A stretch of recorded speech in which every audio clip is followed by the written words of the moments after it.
एक बार राजा विक्रमादित्य अपनी सभा में बैठे हुए थे। तभी राजसभा में दो साधु उपस्थित हुए। किसी विषय को लेकर उन दोनों का अलग अलग मत था, तो उन्होंने फैसला किया कि क्यों ना न्यायवादी राजा विक्रमादित्य के पास ही चला जाए और उनसे ही अपनी समस्या का समाधान निकलवाया जाए। राजा विक्रमादित्य के समक्ष उपस्थित हो पहले साधु ने अपना मत रखा।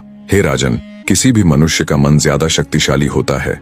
वो मन ही है जो मनुष्य से कुछ भी करवा सकता है, उसे किसी भी दिशा में बहा कर ले जा सकता है। पहले साधु का मत जानने के बाद राजा विक्रमादित्य ने दूसरे साधु को उसका मत बताने के लिए सम्मान सहित आग्रह किया।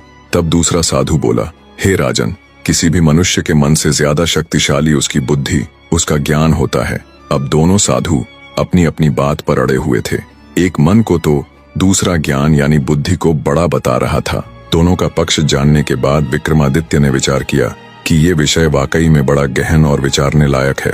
उसने दोनों साधुओं से इसके ऊपर फैसला सुनाने से पहले 6 माह का वक्त मांगा और उन्हें 6 माह बाद आने को कहा। दोनों साधु आश्वस्त हो लौट गए। जब भी राजा विक्रमादित्य कभी इस प्रकार की उलझन में होते तो वो अपना भेष बदलकर प्रजा में निकल पड़ते।